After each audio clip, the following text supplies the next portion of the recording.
My fiancée disappeared on her birthday. She returned the next morning and said, "I'm an adult.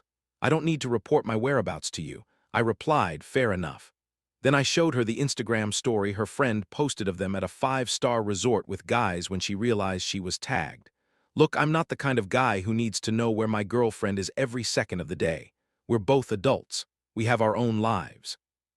But when your fiancée straight up vanishes on her birthday without a word and strolls back in the next morning like nothing happened, yeah, we're gonna have a conversation. Let me back up. My fiancée, ex-fiancée now, obviously, is named Rachel, was named Rachel, still is, I guess. Whatever. We've been together 3 years, engaged for 6 months, wedding planned for October, deposits paid, invitations ordered, the whole thing.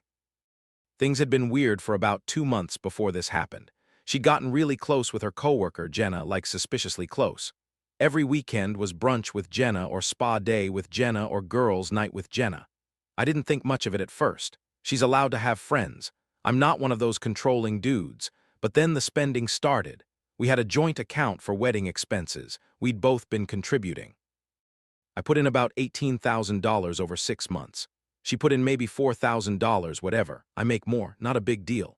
The account was supposed to be for venue, catering, photographer, all that stuff, except the balance kept dropping faster than it should. I'd check it every few weeks. We budgeted $355 for the wedding. Should have had about $22,000 in there. Instead, we had $11,000. I asked Rachel about it. She said she'd been paying for wedding stuff, dress alterations, shoes, hair trial, makeup trial, bridesmaid gifts. Okay, fine, reasonable expenses, but $11,000 in 2 months. For a few months for that stuff, I pushed back. That seems high. Can you show me the receipts? I have them in a spreadsheet. I'll send it to you. When? This weekend. Weekend came and went. No spreadsheet. I asked again Monday. She said she forgot. Asked again Wednesday. She got defensive. Why are you interrogating me? You don't trust me with money. I just want to see where $11,000 went. And I told you I'll show you. Stop nagging me. Red flag, but I figured I'd wait for her birthday, then sit down and go through it together. Give her one more chance to be transparent. That conversation never happened. Then came her birthday, May 15th. She turned 28. I'd planned a nice dinner, made reservations at this Italian place she loves, bought her a necklace she'd been eyeing. Nothing crazy, like $800, wrapped it nice, had flowers delivered to her office. She seemed off all day, texting constantly, smiling at her phone. When I asked what was up, she said nothing, just excited for tonight. We were supposed to meet at the restaurant at 7. I got there at $650, waited. 7 came and went. 715, 730. I texted her, "Where are you?" No response. Called straight to voicemail, called again.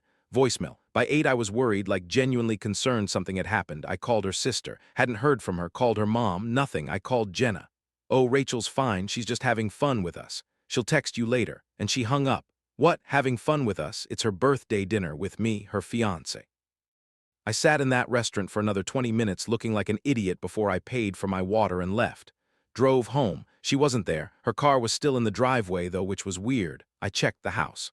Some of her stuff was gone, overnight bag, makeup. The nice dress she bought last week. Okay, so she planned this. She didn't forget. She deliberately ditched me. I texted her again.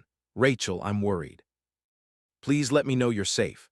Nothing. I tried calling Jenna again, blocked. I didn't sleep. Spent the whole night alternating between worried and pissed, mostly pissed. Around 8:3 the next morning, I heard a car pull up. Door opened. Rachel walked in. She looked fine, not hung over, not upset, just fine. Actually, she looked great. Hair done, makeup perfect. Same dress from last night, but somehow not wrinkled. "Hey," she said like nothing happened. "Where were you?" Out where you disappeared on your birthday. You missed our dinner. You didn't answer your phone. I was worried sick. I was with Jenna and some friends. It's my birthday. I wanted to have fun." By ditching me without a word, she dropped her bag on the floor. "Look, I'm an adult. I don't need to report my whereabouts to you." I just stared at her. "Fair enough," I said. She blinked. "What? You're right. You're an adult. You don't owe me an explanation." "Oh, okay, good." She seemed surprised I wasn't pushing back. "I'm gonna shower. Before you do that, I found something interesting on Instagram." "What?" I'd actually found it at 3 a.m. when I couldn't sleep. I'd been scrolling through Instagram, checking if anyone had posted anything about Rachel, her friends, her co-workers. Anyone. That's when I saw Jenna had posted a story. I don't even follow Jenna, but Rachel does, and I was looking at her following list, clicking through profiles. Jenna's story posted 11/7 the previous night. First slide, champagne glasses clinking, caption birthday behavior. Second slide, group shot in what looked like a hotel lobby.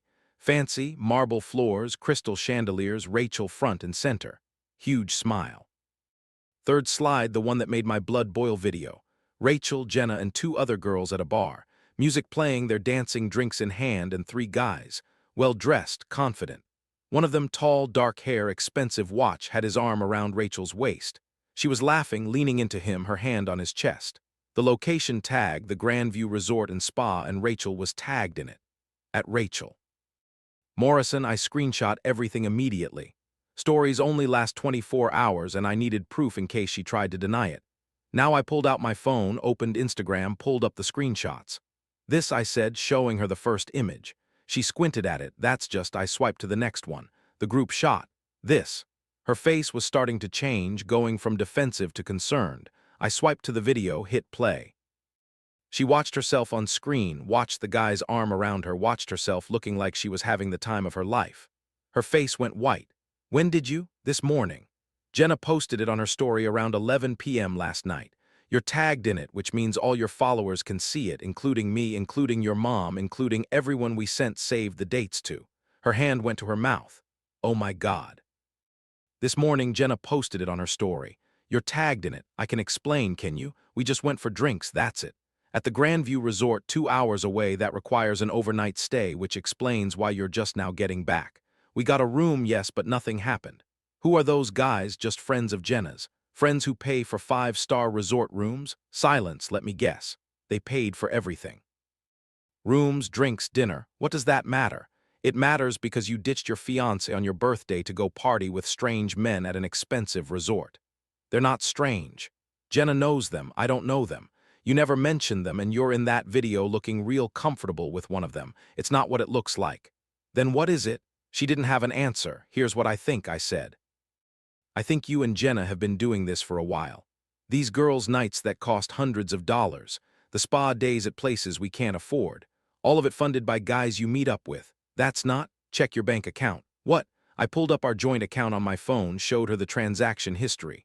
May 3rd, $450 charged to your credit card at Elevation Lounge. That's a club downtown. Bottle service minimum. May 10th, $380 at Azure Spa. That's not a regular spa. That's the kind of spa with champagne service and caviar facials. April 28th, $620 at some restaurant I've never heard of. I scrolled through 2 months of charges, thousands of dollars.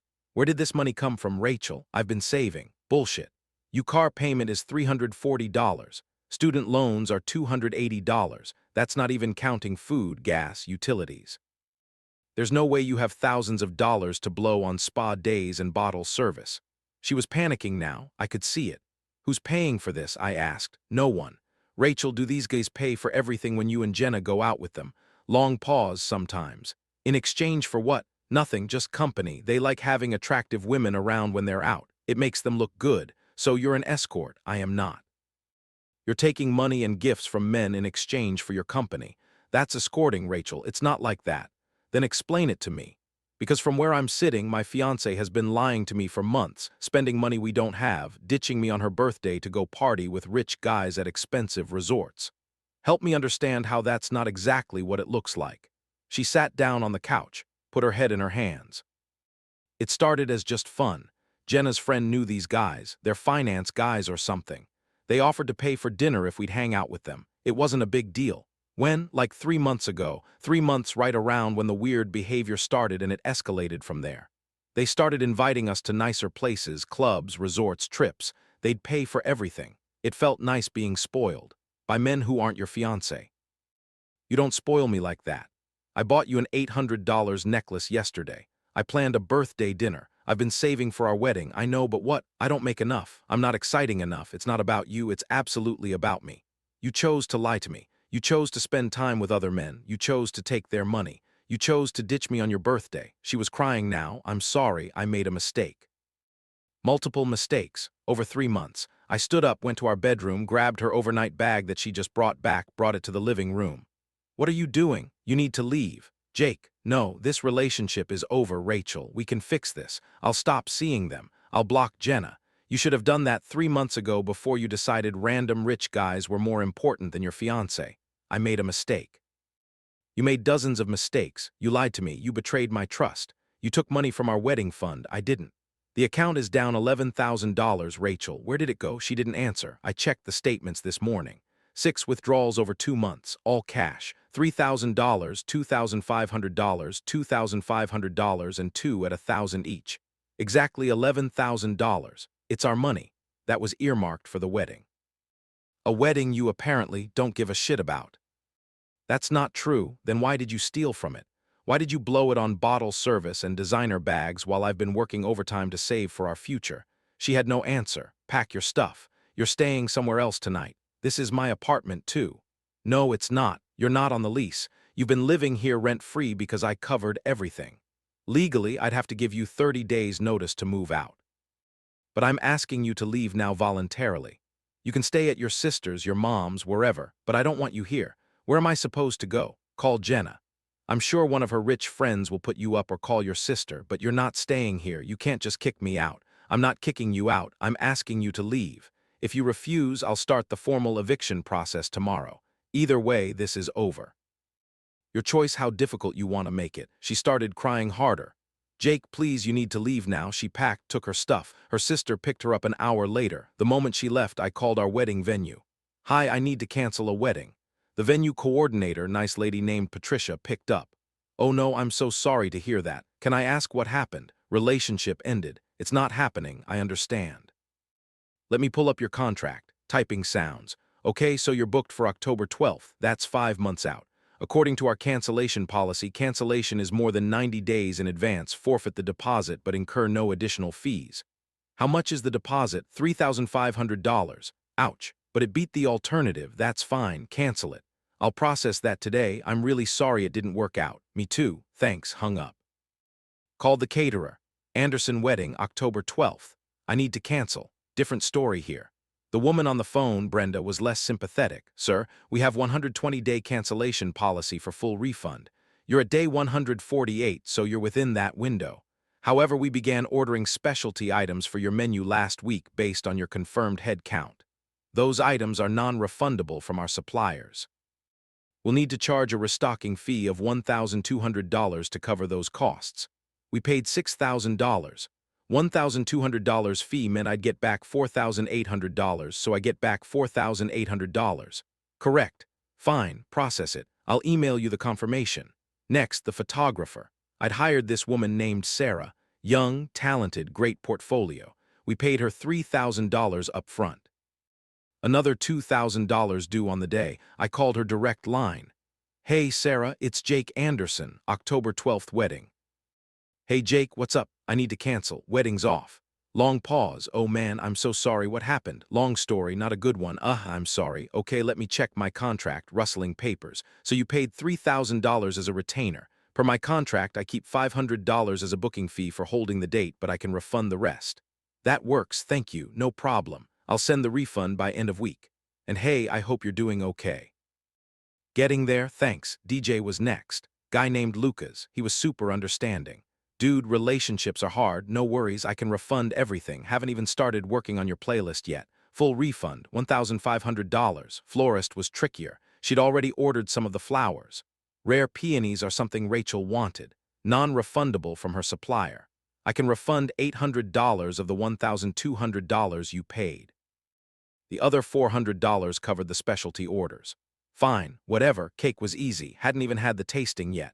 Full refund, $650. Invitations were the big win. We'd ordered 200 custom invitations through this online company. Hadn't been printed yet, caught it just in time. Full refund, $480. I made a spreadsheet as I went, tracked every cancellation, every refund. Venue, $3,500 lost. Caterer, $4,800. Photographer, $2,500. DJ, plows. $1,500. Florist, cake, $650. Invitations, $400. $80. Total recovered. $10,730. Total lost. $3,500. Net recovery. $7,230, plus the $11,000 still in the joint account, plus stopping another $15,000 in expenses that would have come in the next 5 months. By 5 p.m., I'd saved myself about $25,000, $30,000 in total wedding costs. Worth it. The joint wedding account still had $11,000. Originally, I'd put in $18,000 total, and she'd put in $4,000 for a total of $22,000. She'd stolen $11,000, leaving $11,000. I withdrew the remaining $11,000 and closed the account. Since I'd contributed $18,000 and only $11,000 remained, I'd effectively lost $7,000 of my contribution to her theft. Her $4,000 was completely gone, spent on her escort lifestyle. I kept the $11,000, figured I'd earned it. Then I called my credit card company. Rachel had an authorized user card on my account. I canceled her card immediately and had a new primary card sent to me, checked for any recent charges. Sure enough, $2,800 in charges over the past 2 weeks. Spa treatments, restaurants, shopping. I couldn't dispute them. She was an authorized user when she made them, so they were technically legitimate, but I could stop her from making any more. The $2,800 was gone. Another cost of this relationship, whatever, small price compared to what I could have lost, changed the locks on my apartment. Her T didn't work anymore, blocked her number, blocked her on all social media. By day 3, her sister was calling me.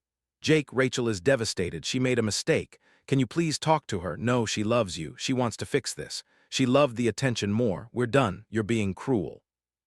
I'm being honest. She lied to me for 3 months. She stole from our wedding fund.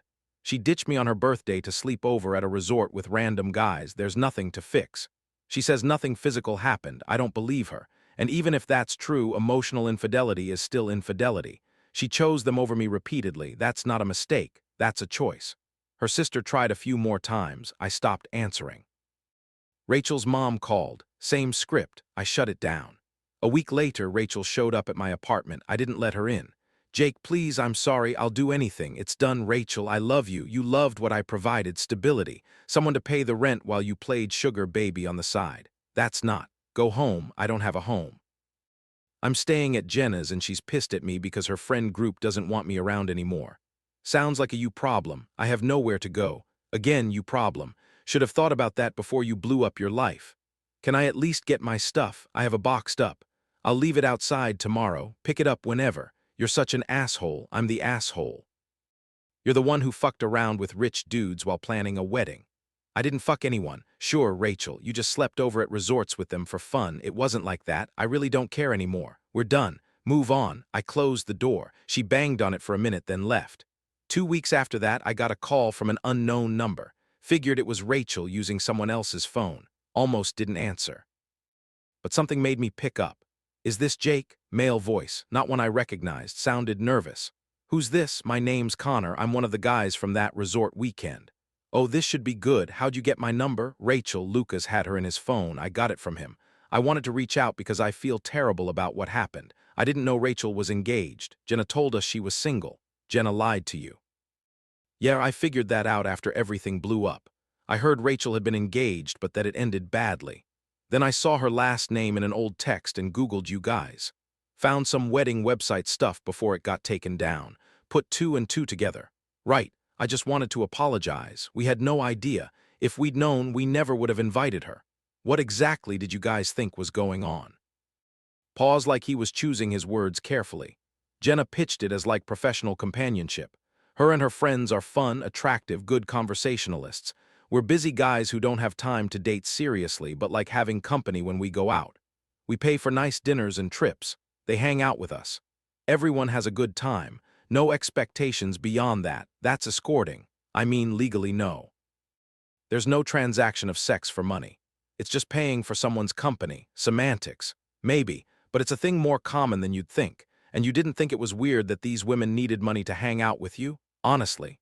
No, we're not relationship material. We work 80-hour weeks.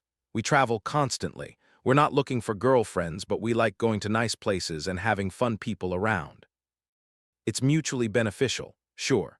Look, I'm not trying to justify it. I'm just explaining how Jenna framed it. She said all the girls were single, unattached, just having fun.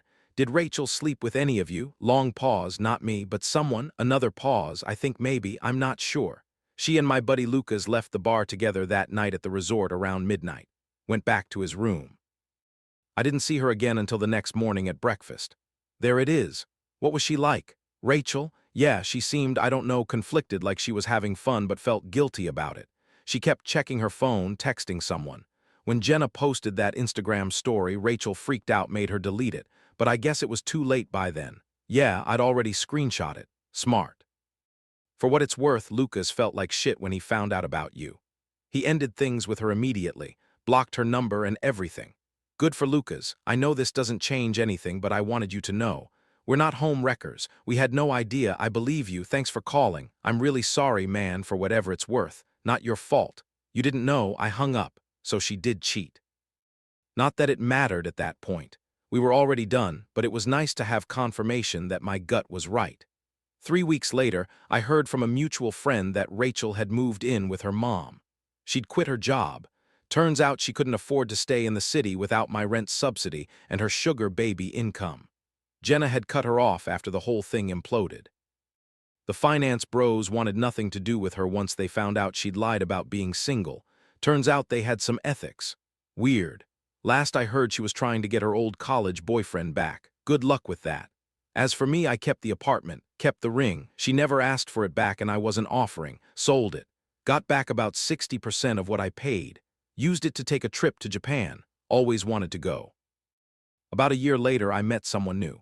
Alina. She's a teacher, pays her own way, communicates like an adult, doesn't disappear to resorts with random men. We've been together 8 months now. It's good. I told her about Rachel early on. She asked if I had trust issues. I said I had pattern recognition. She laughed, said that was fair.